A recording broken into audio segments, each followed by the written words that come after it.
wow, amazed gitu loh sama Bu Ferry gitu, karena dia itu ternyata adalah bisa dibilang she's sarcastic but she's calm and cheerful. Jadi aku mencari itunya, gimana caranya bisa calm but cheerful. She's sarcastic? Iya.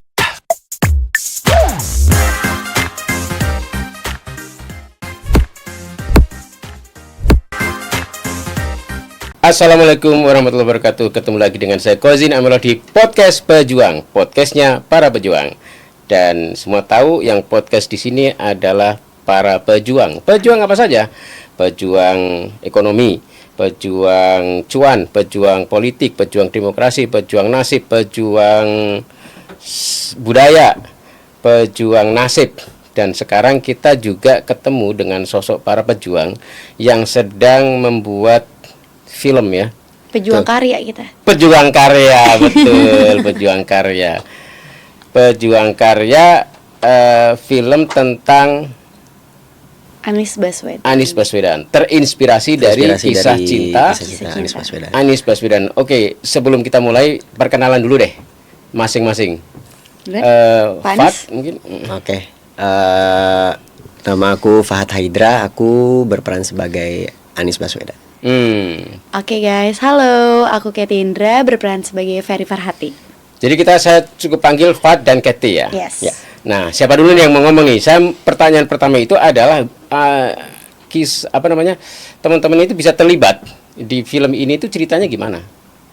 Gimana kalau Fat? Kita nggak pernah dengar cerita Fat loh. Kalau cerita gue kan udah banyak. Ceritanya kan lebih menarik deh, Kat. Enggak, tapi lu dulu habis itu baru gue. Kalau aku sih awal bisa terlibat itu waktu itu langsung diminta sama sutradaranya Pak Roni untuk ketemu di salah satu mall di Jakarta untuk ketemu, dan pada saat itu juga belum tahu kalau misalkan pertemuan ini tuh untuk film Senyum Manis ini. Oke. Jadi pas ngobrol di sana ditanya tentang film dan lain-lain, habis itu sempat di screen test juga di sana. Di situ baru tahu bahwa ini film untuk Senyum Manis, yang dimana bercerita tentang kisah cintanya Pak Anies Baswedan. Pak Anies dan Bu Ferry ya. Nah, teman-teman semuanya, tidak lama lagi, kira-kira awal Juni, tanggal berapa? Tanggal 12 ya? Tanggal 12 nanti akan diputar di seluruh bioskop Indonesia. Jadi nanti harus nonton karena film ini pasti rame, karena ya banyak penggemar Anies gitu. Nah, ini yang mewakili lah ya, yang mewakili. Nah, kalau Katy gimana terlibatnya itu awalnya gimana? Terlibatnya itu sebenarnya ini kisah lucu aku sih. Jadi aku adalah pilihan terakhir yang tertolak. Nah, pejuang betul ya. Benar-benar sangat pejuang, tapi pejuangnya innocent, jadi nggak tahu apa-apa. Iya. Jadi awal dari ceritanya itu adalah memang mereka lagi mencari untuk peran Ferry Farhati. Kebetulan aku sama waktu itu di saat 3 tahun lalu ya, atau 2 tahun lalu itu 3 atau 2 tahun lalu kita satu manajemen. Jadi of course sebagai manajer mereka pasti yang namanya promosiin kita dong. Terus dia promosiin aku dan 2 talent lagi. Terus udah gitu aku disuruh video call gitu. Tapi suruh video call. Ya namanya juga aku pemain lama, jadi ya udahlah ya, mungkin mereka mikir acting aku mungkin lebih matang dibanding yang lain gitu. Jadi aku di video call sama sutradara, sama produsernya, sama manajer aku, jadi berempat gitu loh. Kebetulan aku lagi di luar negeri gitu loh. Dan aku tuh nggak tahu kalau itu aku video call dengan sutradara dan produser gitu. Jadi aku cuma kayak halo oke. Terus aku pikir cuma dikenalin biasa aja gitu, kayak ya udah selesai dan gitu loh. Terus nggak ada cerita, nggak ada apa gitu, ya udah lewat aja gitu selama sebulan 2 bulan gitu. Tiba-tiba manajer aku Fahad waktu itu ada juga. Fahad waktu itu lagi screen test atau aku lupa dia lagi apa gitu. Iya, udah mulai mau reading lah. Iya. Pokoknya lagi coaching kalau nggak salah. Iya, pokoknya saat itulah tiba-tiba aku dipaksa sama manajer aku itu untuk datang gitu loh. Pokoknya harus datang, gimana pun caranya harus datang gitu. Terus aku bilang, ngapain sih sebenarnya gue datang, nggak jelas banget gitu. Tiba-tiba maksudnya kayak ngomongnya pagi, suruh datangnya siang gitu kayak. Jadi sebenarnya ada apa ini semua gitu loh. Serius gak sih gitu loh. Aku bingung kan gitu Kak. Aku bingung, tapi ya udahlah. Seperti kata manajer, dan hari itu aku juga lagi nggak ada apa-apa, aku datang gitu. datang dengan baju yang sangat rapih gitu, tumben. Kayak mengantor ya? Enggak sih Kak, cuma sangat perempuan dan sangat rapih waktu itu. Biasa kan aku cuma kayak gini nih, pakai kaos, celana, sepatu gitu loh. Hari itu aku pakai rok panjang, pakai blazer, pakai apa gitu semuanya. Terus deh gitu datang ngobrol, aku nggak inget mukanya gitu loh sama si produser dan sutradara ini gitu loh. Ngobrol, terus udah gitu mereka kasih aku skrip. Ngasih aku skrip, terus aku disuruh tektokan sama si Fahad gitu loh. Saat di situ aku disuruh tektokan sama cast yang lain. Terus udah gitu mereka lihat gitu, mereka bilang, oh ya udah ini Ferry Farhatinya. Terus aku masih kayak, apa maksudnya ya? Aku kayak gitu Kak, jadi kayak maksudnya apa ya? Nggak ngerti gitu kayak. Ya udah oke lah terserah gitu. Tapi dia suruh pulang gitu. Waktu itu kamu udah kenal yang namanya Ferry Farhati belum? Aku tahu, cuma maksudnya kayak aku nggak ngerti ini film apa dan kenapa tiba-tiba gue jadi Ferry Farhati itu kayak hah?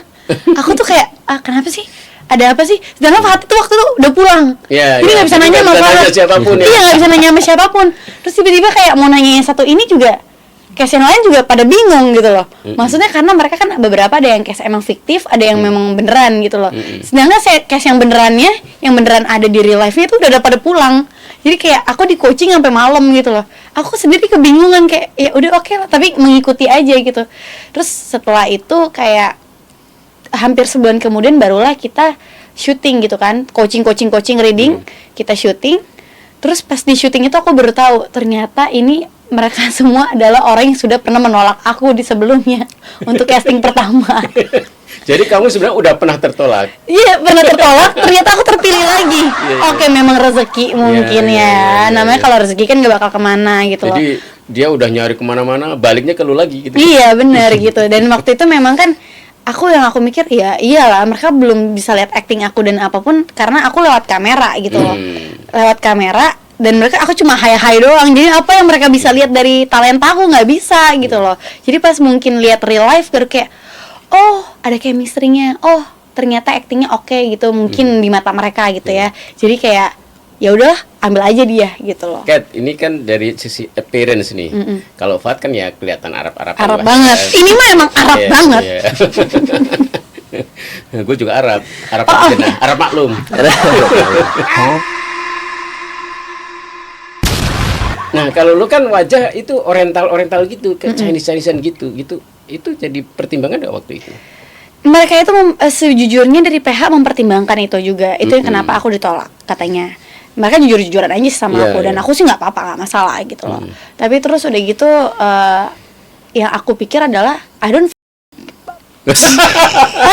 tatant gitu ya. I don't care about that. I mean like I care about the talent more. I care about the how I bring this character to be kayak hidup gitu. Untuk aku kan dua kali memerankan biografi seseorang gitu loh. Tapi biografi sebelumnya orang-orangnya sudah tidak ada gitu. Jadi siapa? Salah satunya itu namanya lupa dia. Iya karena udah 3 tahun lalu juga Kak. Itu Rasti apa ada lah, tapi kalau buka Google pasti ketemu gitu loh. Dan itu dia salah satu orang lumayan yang terkenal di Jogja juga gitu loh. Ini kan kita juga syutingnya di Jogja ya. Dia juga orang yang terkenal di Jogja dan dia adalah yang dari ketika dia umur 19 tahun sampai dia tua dia itu mengabdikan hidupnya dia untuk orang-orang difabel. Gitu loh. Jadi dia itu dibilang ibu para difabel gitu loh. Dan aku pernah memerankan dia gitu loh. Tapi ya itu rada sulit juga karena kan maksudnya orangnya sudah nggak ada, jadi aku nggak tahu dia kayak gimana. Aku cuma diceritain doang gitu. Tapi jadi katanya sih akhirnya harus baca sejarah hidup dia tanpa berinteraksi ya. Sedangkan menjadi Bu Anis itu lebih gampang karena dia ada jejak digitalnya. Ini kan nggak ada jejak digitalnya, benar. Gitu. Kamu pernah ketemu nggak? Belum pernah ketemu. Gimana cara kemudian untuk dapat suasana? Bagian susahnya di situ adalah aku harus bagian nggak susah banget sih, kayak sulit gitu loh. Tapi aku kayak wow amazed gitu loh sama Bu Ferry gitu karena dia itu ternyata adalah bisa dibilang she's sarcastic but she's calm and cheerful. Jadi aku mencari itunya, gimana caranya bisa calm but cheerful. She's sarcastic? Iya, maksudku kayak dia kan karena calm gitu, jadi kalau dia marah sama seseorang dia bukan yang kayak Allah gini enggak, tapi dia like kayak typical Japanese ya. Iya, Japanese woman ya. Jadi apa namanya? Jadi calm gitu. Yeah. Calm cool and gitu so ya. elegant gitu loh. Calm, elegant tapi cheerful gitu loh. Jadi kayak waktu ada beberapa saat dia marah sama Anis aja, dia cuma kayak ya nggak apa-apa, kan kalau kamu ganteng, kamu kan idolanya para remaja Jogja kayak gitu. Jadi kayak dan ngomongnya tuh kayak calm gitu. Terus dia kayak ya udah deh, mendingan lo pulang aja, bye, kayak gitu. Jadi iya, ada beberapa tipikal cewek itu yang sebenarnya dia dengan bahasa-bahasa simbolik, tapi ketika apa namanya ngomong menusuk gitu, mandes istilah orang mandes itu gitu. Dan menurut aku itu pinter banget sih. Itu sangat salah pinter. Satu karakter ya, karakter kecerdasan di situ. Itu Katy banget sih. Iya. So Katy banget ya. Katy banget. Wah, lah kalau lu kalau bikin mudah dia untuk mendalamin peran untuk masuk ke situ ya. Kalau lu memang sudah pernah ketemu udah sempat ketemu Mas Anis. Sama interaksi begitu atau gara-gara lu sama lu orang Arab ya? keturunan Arab nggak sih? Keturunan Arab. Nah, jadi mungkin sesama keturunan Arab lagi deket lah ya. Iya, lebih nyambung ya. Lebih nyambung ya. Artinya masa kecilmu pasti pernah dengar historical dia juga, pernah mungkin baca-baca tentang dia juga begitu ya. Iya. Kalau misalkan kalau aku karena film ini itu mengisahkan tentang kisah beliau waktu kuliah masa remaja. Jadi kalau misalkan dilihat untuk ke belakang lewat jejak digital tuh kayak lumayan sulit kan. Iya.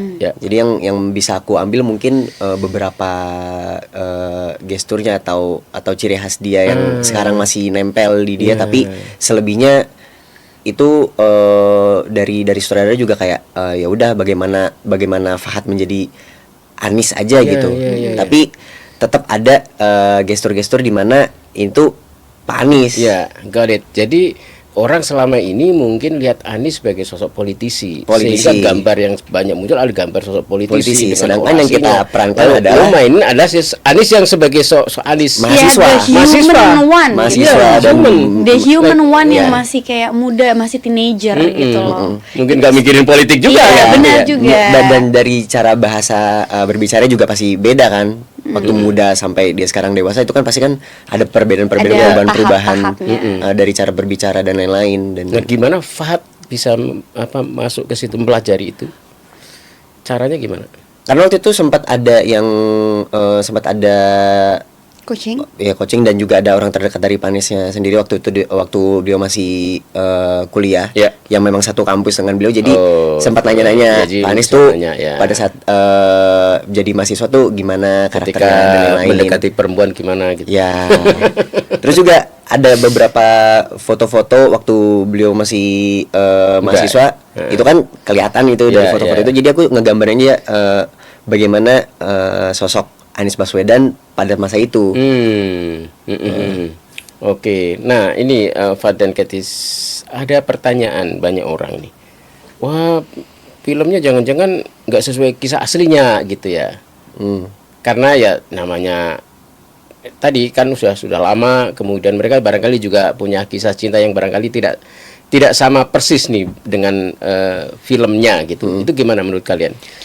Kalau misalkan dari film Senyum Manis ini yang memang yang juga terlibat dalam penulisan bukan cuma sekedar penulis, tapi dari Bu Fernya juga sempat ada beberapa ngasih masukan untuk kisah-kisahnya. Mereka pernah mengalami ini dan lain-lain. Cuma namanya film tetap ada bumbu-bumbu yang namanya film kan nggak sama persis ya. Jadi ya jangan take it seriously lah ya. I think it's just like 80% ya dari kisah cintanya mereka. Nggak mungkin dong dibongkar-bongkar banget kisah cintanya mereka. Cuma yang mereka kasih tahu adalah memang kisah cinta mereka adalah kisah cinta yang kayak it's like a still water gitu loh. Jadi kayak kalem, terus go with the flow dan nggak yang menggebu-gebu banget gitu loh. Tapi benar-benar jadi kayak emotional, not physical gitu loh. Itu yang aku merasa kayak this is the true love gitu loh. Bukan yang saling mengutarakan gitu loh. Jadi yang diutarakan itu adalah act of service-nya ya. Benar. Jadi karena cinta maka dia serving memperjuangkan gitu ya. Jadi oh itu kira-kira barangkali boundary atau batasnya di situ ya. Ada batasan. Iya, ada batasan karena kan keluarganya mereka itu ada keluarga yang muslimah ya. Jadi mereka mungkin kayak menanamkan itu di dalam diri mereka gitu loh. Yang kayak gue mungkin boleh pacaran tapi ada batas-batasannya nih, tetap ada gitu ya. Syar'i gitu loh kan. Karena ini jujur Pak, ini kekhawatiran banyak orang ketika rame film ini mau di launching gitu, ya kan mereka belum nonton full ya.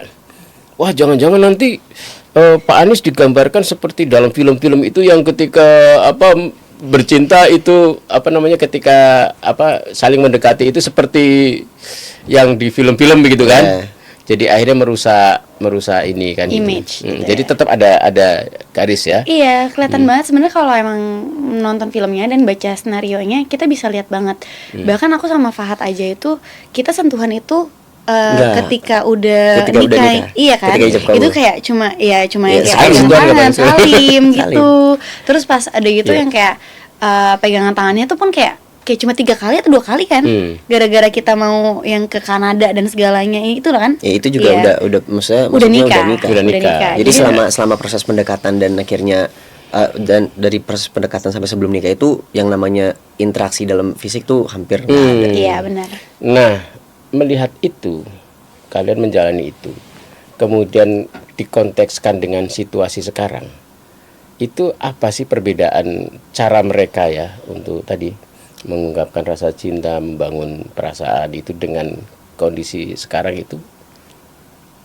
Jadi gimana? Sekarang dengan yang dulu. Maksudnya Gen Z dan juga milenial gitu. Iya, apa mereka milenial nggak sih sebenarnya? Mereka gen bubi. Ya kan Gen Z banget nih, gue kan kagak soalnya. Enggak, tapi sebenarnya masuknya sih bukan ke situ ya, tapi dari pribadinya masing-masing. Iya, sebenarnya dari pribadinya masing-masing. Tergantung pribadi masing-masing. Mungkin kalau misalkan Gen Z untuk mengalami hal yang kayak gitu, mereka bilangnya kayak old style banget lah ya, sih kayak gitu. Jarang ditemuin deh. Karena itu tadi sosmed sekarang sih udah bisa melihat semuanya. Jadi zaman itu mungkin lain ya zamannya ya, zamannya lain dengan sekarang kan begitu ya. Zamannya berbeda banget sih. Yang mungkin nggak mungkin terjadi sekarang aja kali ya. Mungkin terjadi. Aku merasa. Makanya tadi gue bilang kayak tergantung pribadi masing-masing lagi aja. Pribadi masing-masing, but kayak kalau aku lihat dari kisah cintanya mereka itu, the things that I love is like it's not about just physical ya. Tapi kayak itu emotional dari cara mereka natap mata, dari rasa yang dikasih gitu semuanya. And then itu kayaknya lebih dalam deh perasaan cintanya dibandingkan maksudnya dengan hal yang kalau zaman sekarang kan kayak harus sentuhan, harus segalanya gitu loh. Sedangkan kalau emosional itu kan lebih yang lebih kayak deep ya, lebih deep gitu loh. Jadi aku kayak bisa ya ada orang yang mencintai lebih touching without touching ya. Touching without touching gitu loh. Jadi kayak sesuatu hal yang lebih deep gitu. Jadi kayak menyentuh lewat hati. Karena yang bersentuhan hatinya, bukan fisiknya ya gitu. The soul ya. Oke. Sebenarnya ada pertanyaan yang barangkali cocoknya buat produser, tapi tidak apa-apa saya tanyakan ke teman-teman ya. Kenapa misalnya ambil judulnya itu Senyum Manis? Apa jangan-jangan karena ada nis-nisnya di belakang gitu? Mungkin itu salah satunya. Tapi menurut aku ya, karena Pak Anies itu kan seneng tersenyum gitu loh. Dan senyumnya dia tuh emang manis menurut aku. Oke. Jadi kayak manisnya belakangnya jadi oke lah ya. Dan film ini dari pada saat skripnya turun dan aku baca, dari situ aku bisa mengambil kesimpulan kenapa namanya Senyum Manis, karena film ini pada saat kita selesai nonton akan bikin kita senyum. Oke. Mantap. Poetik sekali. Oke, nah ada pertanyaan khususnya Katy nih, nggak pernah ketemu tapi kemudian peran ketika di film itu kayak dekat sekali ya dengan mewakili Bu Ferry gitu ya. Kan berarti perannya di tim coaching nih. Aku di coaching sih memang, tapi memang nggak selama Fahad gitu. Tapi sisanya sih aku explore sendiri lewat YouTube, lewat aku lihat buka Instagramnya, terus deh gitu ya. Lewat situ aja sih. Dan kan dia tuh anak psikologi, dan kebetulan ini aku sering ngomongin, kita berdua omongin adalah untung banget kita memerankan mereka ketika mereka masa remaja. Jadi kita bisa membuat karakter kita sendiri, tapi eksplornya bisa lebih luas.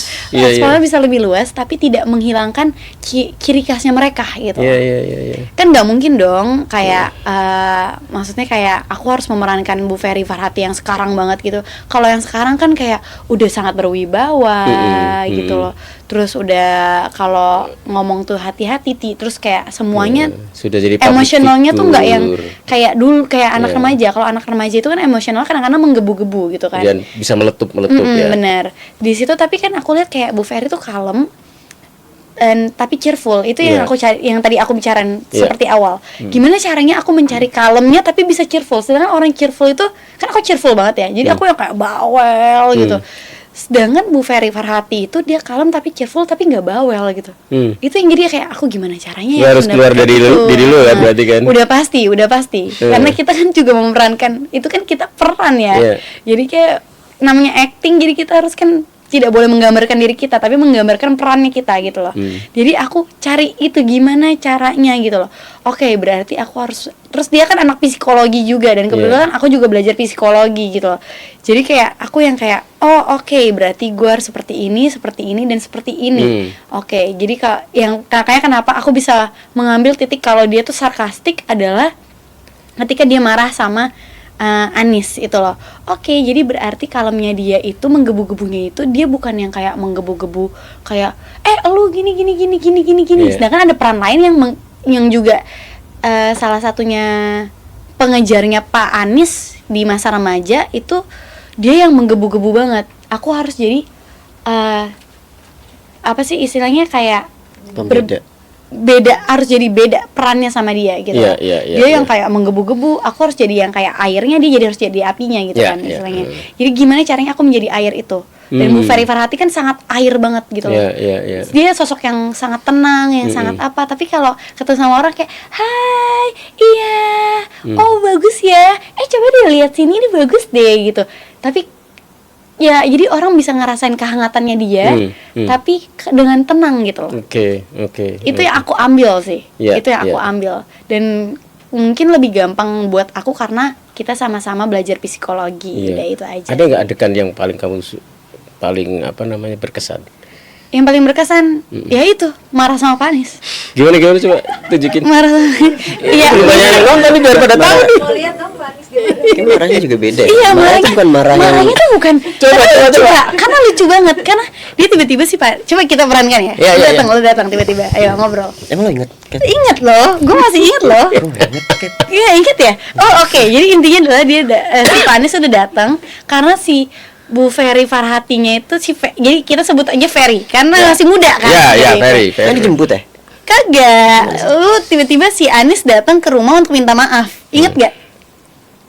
Sedangkan dia tuh sebel banget gara-gara dia habis digebrak sama Sinta.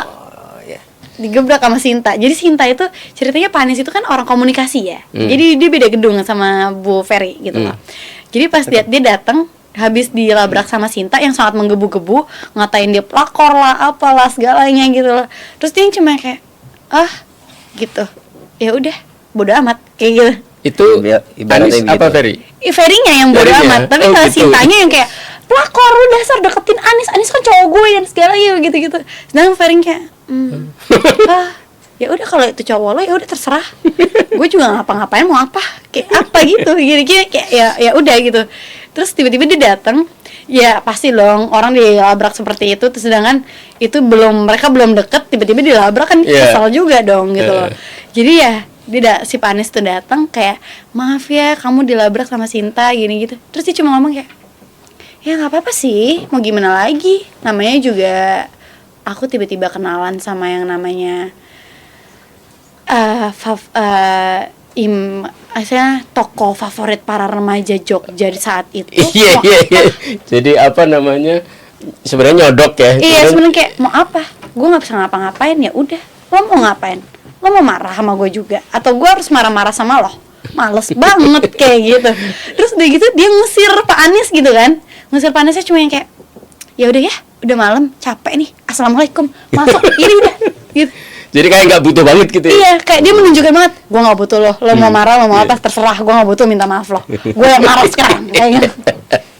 Dan cara ekspresi mana tidak bentak-bentak ya. Tidak bentak-bentak sama sekali. Malah sangat kalem, sangat apa? Yang menurut aku adalah itu adalah titik ketika cewek sangat menakutkan gitu. Iya. Tidak ada marah sama sekali, cuma gitu loh. Tapi kalau istriku enggak. Terekspresi. Mungkin karena itu waktu itu belum dekat gitu kan. Jadi mau marahnya pun juga yang kayak gue harus elegan, gue harus menusuk. Menusuk jantung paling dalam dan kena gitu ya. Oke. Nah, itu kan dari sisi adegan marah. Kalau adegan yang paling manis atau yang paling romantis. Ini kalau misalkan dari aku pernah dengar sendiri langsung dari Bu Ferry. Dan ini juga masuk di film itu pada saat ini Bu Ferry sendiri sih yang ngomong. Jadi dia yang minta adegan ini masuk ke film itu pada saat dia ngambek sebenarnya sama Anis. Dan mau nggak mau juga si Anis harus jadi seingat aku itu situasinya adalah Bu Ferry dan Anis ini sedang janjian, cuma Anis datang terlambat jadi Ferry harus pergi tanpa Anis karena emang udah terlambat banget. Itu Anis harus ngejemput. Di situ posisinya Bu Ferry udah marah, cuma nggak bisa ngapa-ngapain, jadi tetap kayak tetap akhirnya ketemu walaupun udah marah. Tapi ketemunya mau nggak mau juga ya udah dijemput. Akhirnya mereka berdua naik motor tapi diem-dieman selama perjalanan. pakai jas hujan yang cuma sebenarnya cuma cukup untuk satu orang, tapi mau nggak mau harus berdua. Karena jadi Ferry di belakang Anis pakai jas hujan juga di belakangnya, dan ya udah selama perjalanan dia diam aja. Jadi tapi itu udah peran lucu. Ada waktu kita ngelakuin itu udah hal lucu, lu inget gak sih? Tiba-tiba aku jatuh. Iya. Jadi gimana? Jadi kan emang karena aku nggak bisa ngelihat di dalam jas itu ya. Karena lu pakai jas kru dulu yang dipakai dia kan ya. Tunggu, terus tiba-tiba si Fahad itu berhentiin motor. Dia mau nge-save motornya.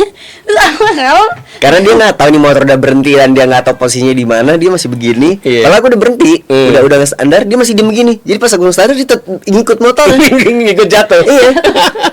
Kenapa? Dan itu jadi momen lucu kita berdua sih memang. Itu harus direkam, tau saya nggak direkam, memang nggak. Tiba-tiba jatuh aja kayak boneka. Kayak karung ditaruh di. Jadi lu kayak boneka lagi bonceng ya? Iya, tiba-tiba kayak karung, maksudnya kayak karung. Tiba-tiba sok jatuh. Terus udah gitu aku cuma di lantai gini. Terus si Pak cuma kayak apa yang di bawah situ. Itu momen lucu sih, lucu sebenarnya. Tapi kalau untuk momen manisnya itu aku suka ketika Ferry itu diajakin baru pulang dari kampung, dijemput sama Anis. Jadi dia tiba-tiba diajakin. Jadi ini tuh sebagai tanda minta maafnya Anis ke Bu Ferry gitu loh. Jadi dia diajakin ke tempat yang romantis gitu buat ngeliat sunset. Gitu loh, jauh banget gitu. Dia bilang katanya, tapi tempatnya jauh nggak apa-apa ya. Dia bilang katanya ya udah gitu loh, ya udah nggak apa-apa. Terus mungkin aku mikirnya kayak, mungkin waktu itu Bu Ferry mikirnya tumpangan gratis juga nggak apa-apa kali ya, kayak gitu. But I know mereka suka sunset, mereka. Iya, that's why itu ada beberapa kali memang kita adegan sunset gitu loh.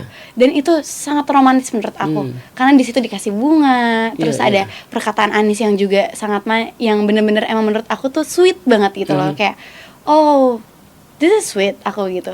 Iya, jadi pernah ada satu waktu dulu 2013 perjalanan ke Maluku. Akhirnya melipir tuh ke pulau Ternate. Kan pulau itu dengan yang kalau dari internet kan bisa lihat itu tuh apa namanya tuh yang di uang 1.000 itu loh. Iya, itu ini Banda Nera.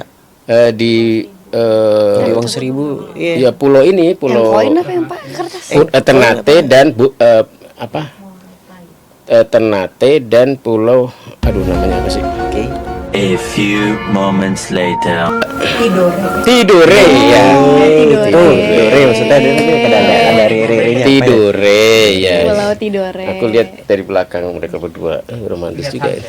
Iya, Suka iya mereka. kita juga sama Mereka kayak gitu. Kita juga sama ada adegan dua apa 3 kali itu ngeliat sunset gitu loh.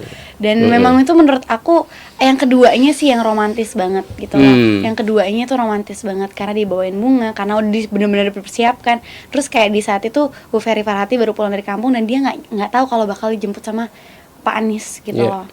Dan kayak ya udahlah, gue pulang.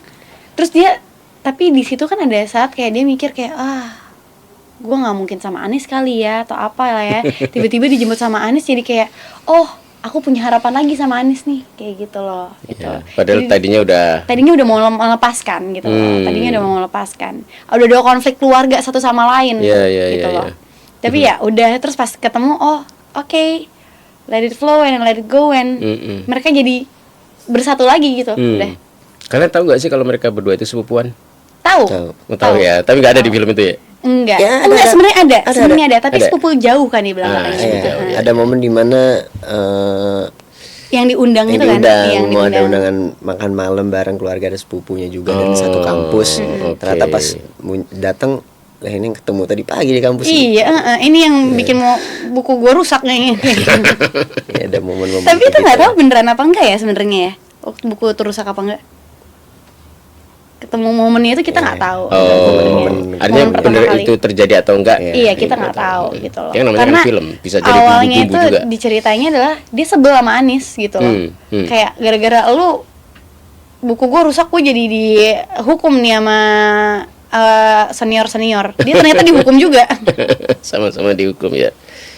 Nah, pertanyaan lagi nih, kenapa film itu lama ya? Kan seingatku dari sejak 2024 ya?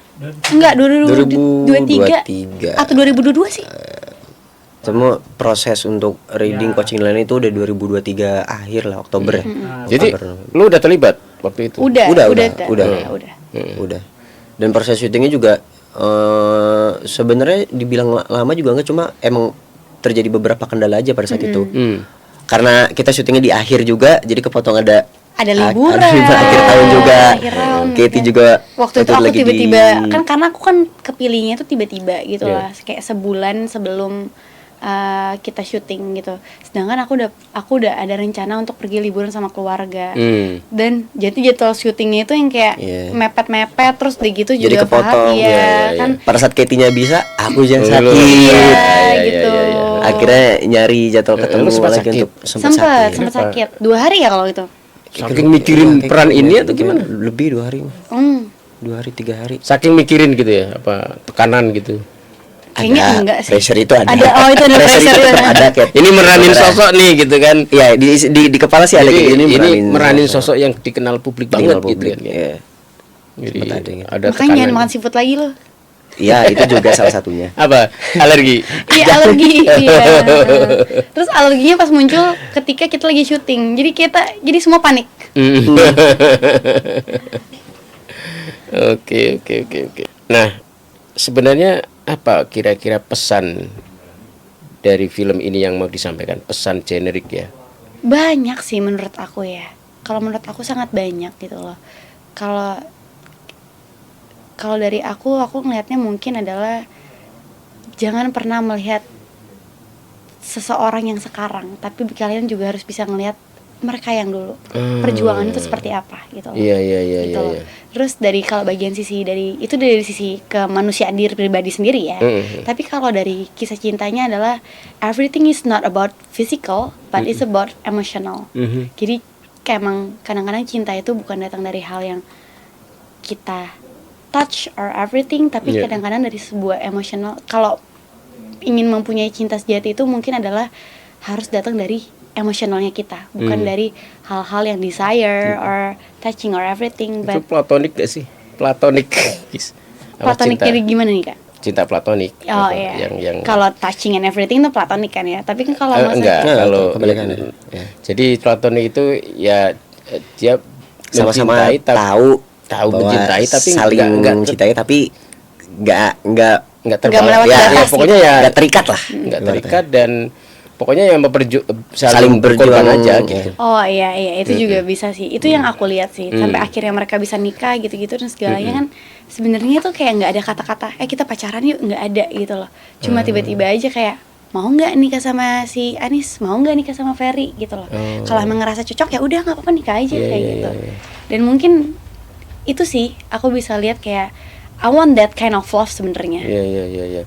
Jadi nggak ada kemudian rangkaian kata-kata rayuan yang sama sekali gitu. Gitu. Kalau dari aku sendiri sih sebenarnya dari film ini tuh yang aku bisa simpulin adalah sebenarnya perjuangan kita mau itu soal cinta dan lain-lain itu nggak harus semuanya diungkapin lewat kata, tapi apa yang dia lakuin di belakang untuk dia tuju itu. Itu sih. Ya. Jadi yang penting apa yang dia lakukan, yang dia perjuangkan. Jadi nggak harus diomongin lewat mulut dia, tapi ya aksinya aja yang dilakuin tuh apa. Something private biasanya lebih berharga dibandingkan yang dipubliksikan sama orang kan. Oke. Nah, bagaimana cinta yang begitu memastikan bahwa yang kita cintai tahu yang kita menurut aku lewat act of service sih semuanya. Kayak dari cara kita ngobrol, dari cara kita memperlakukan seseorang itu udah menunjukkan cinta kita sih sebenarnya. Even sama teman pun kayak gitu kan. Kadang-kadang kita kan gifting gitu loh atau apa. Ini loh tanda lo berharga buat gue kayak gitu loh. Atau mungkin kalau mereka lagi sakit atau mereka mungkin kita jengukin, kita kasih apa, atau mungkin kayak mereka pulang dari bandara yang contohnya kayak dijemput tiba-tiba sama Pak Anies gitu loh. Kayak kita kan kalau zaman sekarang kayak lo dijemput kayak nggak ada, ya udah gue yang jemput gitu. Itu kan juga tanda sayang ya, walaupun sebagai temen gitu loh. Tapi apalagi kalau sama orang yang memang kita punya menaruh hati gitu loh. Itu kan jadi kayak lebih kayak nyes gitu loh, kayak dia perhatian nih sama gue kayak gitu. Anyway, sekarang kayaknya sudah cukup ya. Kita sudah 30 menit teman-teman semuanya. Menarik sekali ini film Senyum Manis Love Story. Jadi jangan bayangkan film ini akan sama persis, tetapi film ini adalah hiburan yang terinspirasi dari kisah cinta Anis dan Bu Ferry Farhati. Dan teman-teman jangan lupa 12 Juni untuk nonton. Ini nih bintangnya sudah cerita banyak. Jadi teman-teman sudah dapat spill dari kisah di belakang layarnya. Dan akhirnya kita tutup. Berjuang bukan hadapi.